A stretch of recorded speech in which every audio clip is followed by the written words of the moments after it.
नमस्कार, सत श्री अकाल, राम राम सा, खमाणी वणक्कम। आप सभी को गणेश चतुर्थी की बहुत-बहुत शुभकामनाएँ। आज सभी के घर में पूजा चल रही है, मनीष ने तो आज बड़ी ज़बरदस्त पूजा की। Manish is a data scientist, he is an artificial intelligence expert, बहुत फेमस ट्विटर हैंडल है इनका, डीप डाउन एनालिसिस, काफ़ी अच्छी फॉलोइंग है। लोग काफ़ी डिटेल में पढ़ते हैं because whatever he writes from the analysis point of view, breaking news के पॉइंट ऑफ व्यू से नहीं। बड़ा इंटरेस्टिंग मुद्दा चल रहा है। जहाँ ट्रम्प और भारत के बीच में टेंशन्स बढ़ती ही जा रही हैं। मैं ट्रम्प जानबूझकर बोल रही हूँ because it does not reflect the entire American administration. Warren Buffett हों, नेटो के हों, एनएसई हों, उनके आर्मी पर्सनल्स हों, निकी हेली हों, ऑलमोस्ट एवरीबॉडी इज़ साइडलाइनिंग हिम कि दैट ही हैज़ गॉन रूक, ही हैज़ गॉन रफ। जो ये सोच कर आए थे, अब वो कर नहीं पा रहे हैं। ट्रम्प भी बच्चे की तरह हाथ-पैर पटक रहे हैं, मैं तो ट्रेड करा के रहूँगा, मैं ये करा के रहूँगा, नोबेल प्राइज़ नहीं मिल रहा है and the memes are huge. पूरी मार्केट भरी हुई है आज की डेट में ट्रम्प के ऊपर मीम्स को लेकर। इस बीच में अब ट्रम्प का एक लेटेस्ट बयान आ गया कल कि पाकिस्तान वाला कि मैंने बोला था मोदी को कि अगर तुमने नहीं की सुलह तो मैं टैरिफ बढ़ा दूंगा। ट्रम्प वही टैरिफ वाली धमकी। डर से इतना भी ना डराओ कि डर का डर खत्म हो जाए। ट्रम्प वो कार्ड यूज हो चुके हैं, इतना ज्यादा यूज कर चुके हैं कि जिससे अब हमें फर्क नहीं पड़ रहा है। बट यस, जब भारत और ट्रम्प के बीच में इतनी प्रॉब्लम्स चल रही हैं तो 2 कंट्रीज़ हैं, या बोलूँगी 1 कंट्री और 1 ऑर्गनाइज़ेशन है जिनको सबसे ज़्यादा फ़ायदा हो रहा है। One is China and there is another one जिसके ऊपर मनीष इलैबोरेट करेंगे। But in order to salvage the situation Indian government ने ट्रम्प के ही बंदे को हायर किया है जो उनके साथ एक टाइम पर काम कर चुके हैं, जिससे सिचुएशन को कंट्रोल में लाया जा सके। Now why I am saying this is Russia और चाइना के साथ हमारी कई बार कंपैरिज़न हुई है। रशिया एंड चाइना दोनों का सिचुएशन बहुत अलग है, भारत का सिचुएशन बहुत अलग है। हमारी इकोनॉमी नहीं, बट हमारी बहुत सारी और भी चीज़ें हैं जो बहुत इंटरकनेक्टेड लिंक्ड है and we don't want the situation going out of hand. But yes, पहले समझते हैं कि क्यों और कौन है ये जिसको फ़ायदा हो रहा है और वो क्यों आग में घी डालने का काम कर रहे हैं। Manish, a very warm welcome on the show, the platform is yours. जी। थैंक यू गायत्री जी, और आपके सभी दर्शकों को भी प्रणाम और गणेश चतुर्थी की शुभकामनाएं। फैज एक इंस्टीट्यूशन है, नॉन प्रॉफिट मीडिया इंस्टीट्यूशन है जर्मनी की। मैं दो घटना है, उस दोनों घटनाओं को पहले बताता हूँ, उसके बाद देखेंगे कि उसमें लिंकिंग क्यों एक ऐसे टाइमिंग पे आ रहा है। एक है फैज, जो कि नॉन प्रॉफिट मीडिया इंस्टीट्यूशन है जर्मनी की। वो एक न्यूज निकालती है कि ट्रंप ने मोदी को बार बार फोन किया, लेकिन मोदी ने उस फोन को रिसीव नहीं किया। और उसके साथ एक और न्यूज है जो कि चल रही है कि जेलेंस्की भारत में उनके आने का सारे प्लान डिटेल आउट किए रहे हैं। और ये जो मीटिंग है ये बहुत इंपॉर्टेंट होने वाला है कि यूक्रेन रशिया वॉर कितना जल्दी खत्म हो सकता है। और इसके साथ साथ एक, जैसे आपने कहा कि ट्रंप की इतनी बार वो धमकी दे चुके हैं टैरिफ का, कि अब भारत उस धमकी से नहीं डर रहा है। जब हम ये सारा चीज देखते हैं गायत्री जी, तो सबसे पहले ये समझना पड़ेगा कि भारत ने ऐसा कोई तो रिपोर्ट निकाला नहीं कि मोदी को के पास फोन आया, मोदी ने उस फोन को नहीं उठाया, गवर्नमेंट मसल फ्लेक्सिंग करे। लेकिन जर्मनी इस मसल फ्लेक्सिंग को क्यों दिखाना चाह रही है? क्योंकि इसका सिंपल एक लाइन पहला है कि यूरोप, पूरा यूरोपियन यूनियन, जो उसमें पर्टिकुलरली जो 5-6 बड़े देश हैं, वो लगभग लगभग 150 बिलियन यूक्रेन रशिया वॉर में इन्वेस्ट कर चुके हैं। Any resolution to Ukraine Russia war right now is going to make a huge loss for them, क्योंकि यहाँ पे ट्रम्प भी चाह रहे हैं ये जल्दी खत्म हो और यूक्रेन में उनके पास जल्दी से जल्दी मिनरल एक्सट्रैक्शन, कंस्ट्रक्शन, ये सारे राइट्स मिले। और दूसरा चीज, जितना ज्यादा भारत को वो अमेरिका से दूर लेकर के जा सकते हैं, ट्रम्प के ईगो को हर्ट करवा सकते हैं, उतना ज्यादा प्रॉब्लम क्रिएट होगा for any further communication with the Trump administration. क्योंकि इसके साथ एक चीज और एसोसिएटेड है नजदीक में, वो ये है कि ट्रम्प के सबसे क्लोजेस्ट पर्सन को भारत का एम्बेसडर बनाया गया है। मतलब ऐसा कहा जा रहा है कि ट्रम्प एडमिनिस्ट्रेशन के सबसे पावरफुल पर्सन को भारत का एम्बेसडर बनाया गया है। तो अगर ये चीज है यहाँ पे, तो अननेसेसरी कंफ्यूजन क्रिएट क्यों किया जा रहा है? क्योंकि कभी गवर्नमेंट का ऐसा स्टैंड नहीं रहा कि मैं यूएस से बात नहीं करूंगा। गवर्नमेंट इज सेइंग कि मैं अपने अंदर जो भी हमारा एक्सपोर्ट है उसको मैं डाइवर्सिफाई करूंगा। इसको समझने की कोशिश करते हैं बहुत सिंपल साधारण शब्दों में, कि सीक्वेंस ऑफ इवेंट्स को।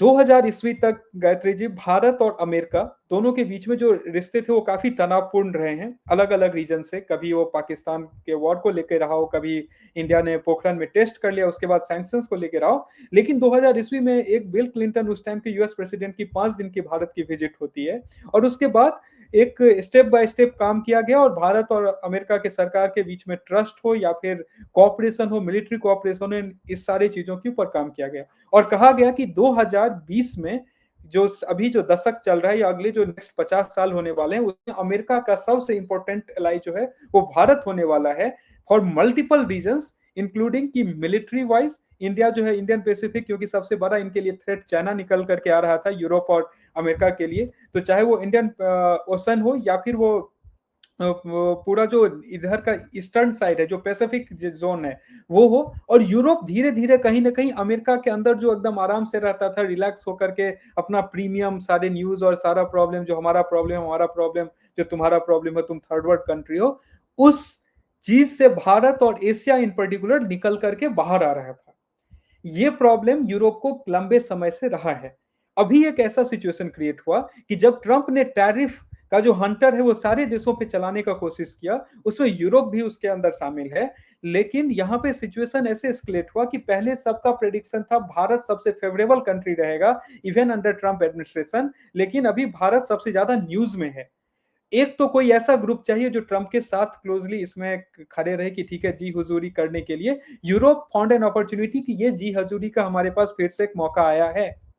लेकिन जो रशिया यूक्रेन वॉर है उसमें unlike previous administration, Trump administration is very against इस वॉर को मैं और कंटिन्यू नहीं करूंगा, इसको रोको, जल्दी खत्म करो फॉर मल्टीपल रीजंस उसमें है।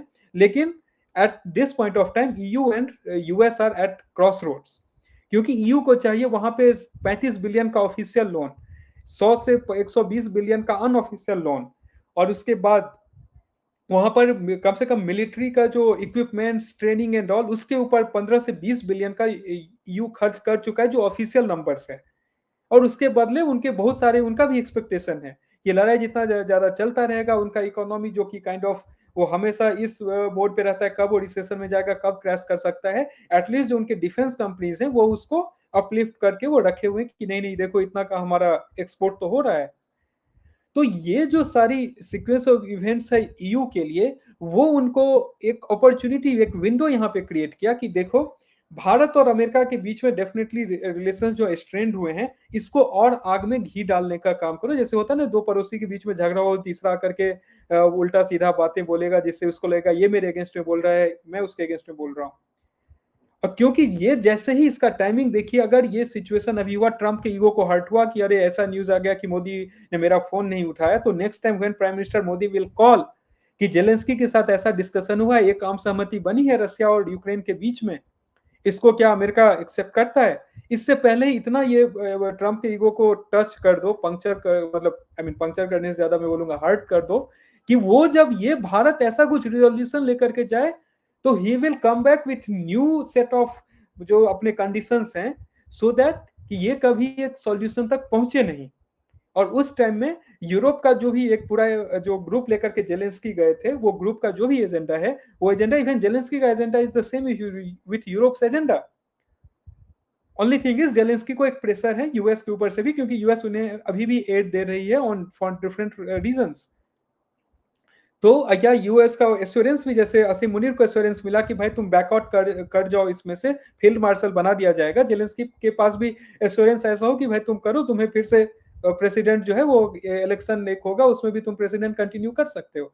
जो भी एश्योरेंस है उसको चकनाचूर करके एक नया आइडिया, नया तरीके से ट्रंप विल कम बैक, क्योंकि यहाँ पर ये न्यूज आ जाएगा कि मोदी ने ट्रंप के फोन को नहीं उठाया। एक बार जो प्राइम मिनिस्टर ने पार्लियामेंट में बोला कि किसी वर्ल्ड लीडर का कोई कॉल नहीं आया था, उसके बाद ट्रंप को और मतलब वो होता है ना आग बबूला होना, वो तो हुए ही थे। एक इसमें और भी ज्यादा वो ईगो को, क्योंकि this is not about diplomacy, this is not about anything, this is much more about Trump's personal ego and ambition then what US wants और what is good for US people. तो इसी पूरे situation को अपने China का एक episode में definitely cover किया। इस सिचुएशन में ये भी देखना पड़ेगा एक दूसरा जो ग्रुप है, क्योंकि एक बड़ा इकोनॉमी है चाइना, चाइना जितना बड़ा इकोनॉमी है उतना ही यूरोप के सारे जोड़ करके लगभग लगभग कहीं ना कहीं पहुंचते हैं, या उससे आधे पे ही पहुंच रहे होंगे, अगर मैं आधे या लगभग 90%।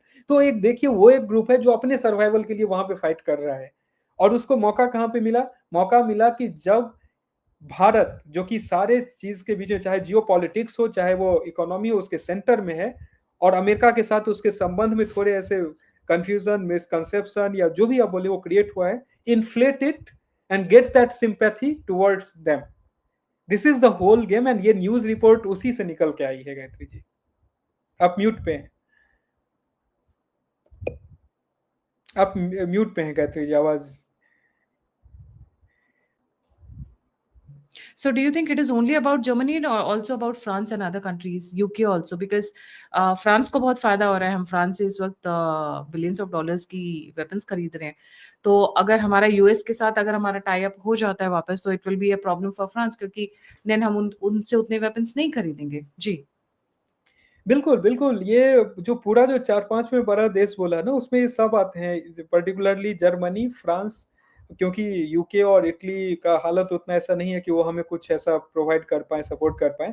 फ्रांस डिफेंस में डेफिनेटली जितने हमारे ना सिर्फ डिफेंस में गायत्री जी, देखिए आपके पास जेट्स खरीदना, jet not for fighter jet नहीं बोल रहा हूँ, जो प्लेन होते हैं, जो हम कॉमर्शियल प्लेन्स होते हैं, दो ही कंपनी है मेजरली। आप बोइंग से खरीदेंगे जो कि अमेरिका की है, या आप एयरबस से खरीदेंगे जो कि फ्रांस की कंपनी है।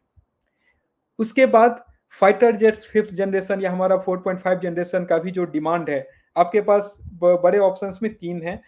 इधर आप अमेरिका से खरीदें, या फिर आप राफेल जो डसॉल्ट एविएशन है फ्रांस की, आप वहां से खरीदें। इसे हम ऑलरेडी, हमारा पहले भी परचेज हुआ है और भी डील्स की बातें चल रही है, अप्रूव भी हुई है।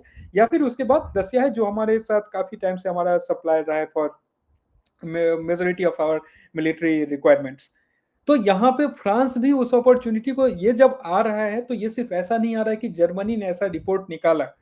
देखिए इसमें सच्चाई कितना है, बहुत ज्यादा हो सकता है, लेकिन इस समय पे आपको सारे जो भी ऐसे मीडिया हाउसेज हैं, जो ऑपरेशन सिंदूर के टाइम भी उन्होंने कंफ्यूजन क्रिएट किया, क्योंकि एक पर्टिकुलर एजेंडा को उन्हें सपोर्ट करना था कि भाई वो कौन कहां पे राफेल गिरा। तो राफेल गिरा, किसने किसको दिया, तो एक सर्कुलर लूप था। एक ने बोला कि मैं उसके सोर्स से रिपोर्ट कर रहा हूं, उसने बोला उसके सोर्स से, उसने बोला उसका, लास्ट में क्या था, तो कहीं पे एक डेब्रिस, अभी डसॉल्ट एविएशन का से एक रिपोर्ट आया जिसमें कहा गया कि एक राफेल हिट हुआ था, लेकिन वो सेफली अपने बेस पे आ गया, which is in line with what CDS told in an interview in Singapore. क्या जेट्स वेयर शॉट, बट वो क्या बंद हो गए? नहीं, वो फिर से ऑपरेशनल थे।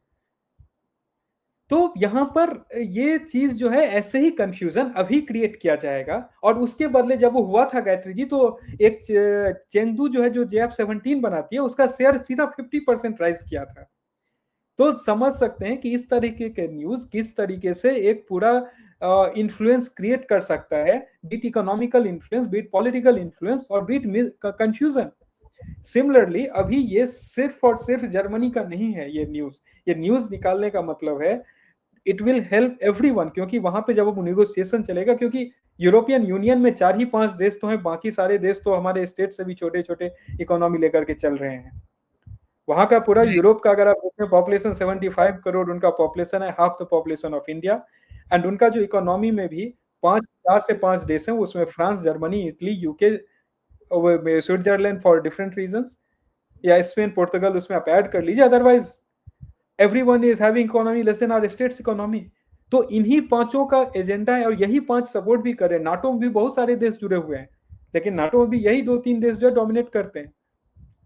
तो दिस इज द गोल कि यहाँ पे कंफ्यूजन क्रिएट हो, which will ultimately pull the business for them from India. उसके बाद उनके लिए दूसरा चीज की जो होता है ना, कोई तो एक ग्रुप रहेगा यूएस का, हाँ हाँ जो आप बोल रहे हैं सही है, सिंपैथी एंड ऑल, वो भी उन्हें मिलेगा। और जो एक चीज से वो सबसे ज्यादा अर्थ थे कि क्वाड क्रिएट होने के बाद यूएस ने वर्चुअली यूरोप को ये बोला, देखो नाटो वगैरह जो है वो है इंपॉर्टेंट है, जब इधर रशिया वगैरह, लेकिन मुझे, मेरे लिए अभी सबसे बड़ा मिलिट्री एंड स्ट्रेटेजिक अलाई, जो कि कहा जा रहा था कि 2020 में और उससे आगे के टाइम में अमेरिका का सबसे इंपॉर्टेंट स्ट्रेटेजिक अलाई होने वाला है भारत। उस चीज से सबसे ज्यादा जिसको प्रॉब्लम हुआ था वो था Europe. Now Europe got an opportunity कि अरे सिचुएशन रिजॉल्व हो सकता है, उसको कैसे मतलब उसमें आग में घी डालो, उसको सिचुएशन को बढ़ाओ एंड गेट और एवरीथिंग जो उनके लिए फेवरेबल हो सकता है उस सिचुएशन को क्रिएट करो, चाहे वो रशिया यूक्रेन वॉर को और ज्यादा खींचना, चाहे भारत अमेरिका के बीच में और ज्यादा डिस्टेंस पैदा करना, so that they will get the business from both all three sides. Point, you have a very solid point ji. Thank you so much Manish for joining. जाने से पहले सभी व्यूअर्स से रिक्वेस्ट है, please don't forget to like, subscribe and share the alternate media. अगर आप contribute करना चाहते हैं तो नंबर और यूपीआई दोनों स्क्रीन के ऊपर है, और अगर आप फीडबैक देना चाहते हैं, मुझसे जुड़ना चाहते हैं, इन्फॉर्मेशन शेयर करना चाहते हैं, तो सभी के सभी लिंक्स डिस्क्रिप्शन बॉक्स में। इसी के साथ जय हिंद, जय श्री राम, हर हर महादेव। हर हर महादेव।